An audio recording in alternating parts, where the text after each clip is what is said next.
Thank you for joining me again. This week we're going over what is widely considered a great classic, and I would say with good reason. But this video is going to be a little different. I don't want to talk about how this book is an omen or how today things are becoming Orwellian. Many others have already done that with this book. Instead, I want to focus on, I suppose, what you would call a critique, but more so what I found to be an incomplete aspect of Orwell's thoughts. Now, don't get me wrong, this book is a fantastic piece of literature and is due all the accolades it gets. As a socialist himself, or democratic socialist to be exact, Orwell had an unbelievably deep insight into the minds of the intelligentsia, which had aligned themselves, at least in theory, with the proletarian masses. For good reason at the time, I might add. And in Orwell's life, there was ample reason to be on the side of the disaffected working class. But he saw through the politics and vapid proclamations from these socialists. In Road to Wigan Pier, another book that's on my reading list this year, he outlines the state of affairs within these circles. Most of the members of these circles proclaim over and over their alliance with the working class. Most of them don't actually care for the poor. They just hated the rich, and their resentment was modus operandi in their quest for social change. And that leads us to this book. To me, a stark contrast from last entry, Brave New World, which I'll link in the corner now. Huxley in that book seemed to me, at least, like he was trying to figure something out, that there were thoughts which he needed to articulate, and he used his book as scaffolding for his thought process. However, it seems like when Orwell set out to write 1984, it seems like he did so because he had something to say. And so he writes, and writes about a world dictated by resentment, and it looks exactly how you'd imagine. Oceania, the country which this book takes place in, is in every sense hell on earth, and this is achieved through a massive surveillance state. Between Big Brother always watching, the two-way telescreens pumping out only propaganda, and the prevalence of the thought police anywhere and everywhere, there can be no doubt that there is no part of existence that didn't have the tendrils of the party wrapped around it. This is the world we find Winston in, our protagonist.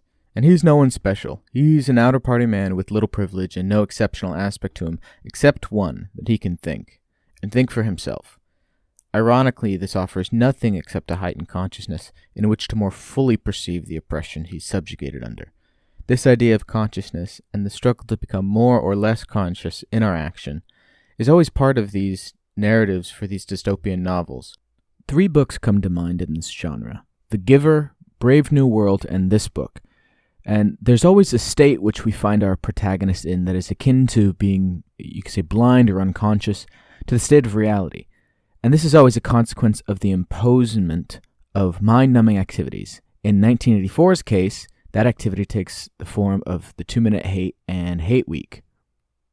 The 2-Minute Hate, which is a daily requirement from the party, was a period where everybody would gather communally and watch the state's message on who the people should channel their resentment towards.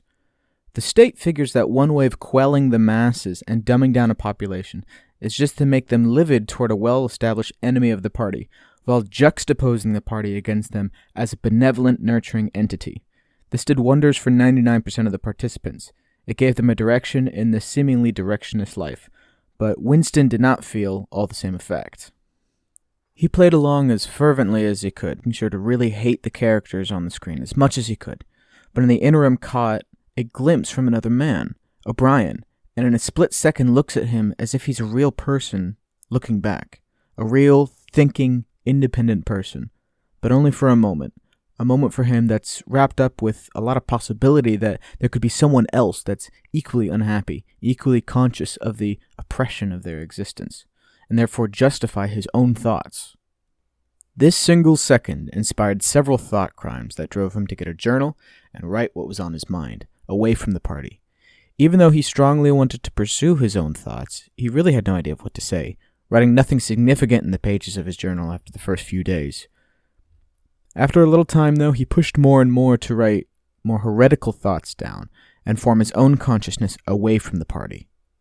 He keeps going down this path until he finds someone else, a girl named Julia, who shares his discontent with the way things are. However, she really only wants to rebel against what is and find her way around the norms. Winston tries to push her in a direction he's going, but she's resistant. Eventually, however, they all get tied up with O'Brien in what is conceived as a plot to overthrow the party and to sow discord in society. As he and Julia conspire, they are caught and get taken to the Ministry of Love, responsible for torture and punishing thought crimes. It's revealed that from the very beginning, from the very moment that Winston and O'Brien saw each other that first time, that his whole life for the previous 7 years had been under the very watchful eye of the thought police, and that his whole quest to progress in a personal and individual way had been a game he didn't know he was playing. So all his personal efforts to expand his consciousness had been begotten from their very inception to be squashed down and exterminated from his mind. In total, it's a very tragic story, and while I think the story is quite good being tragic, it still leaves me wanting more, I suppose.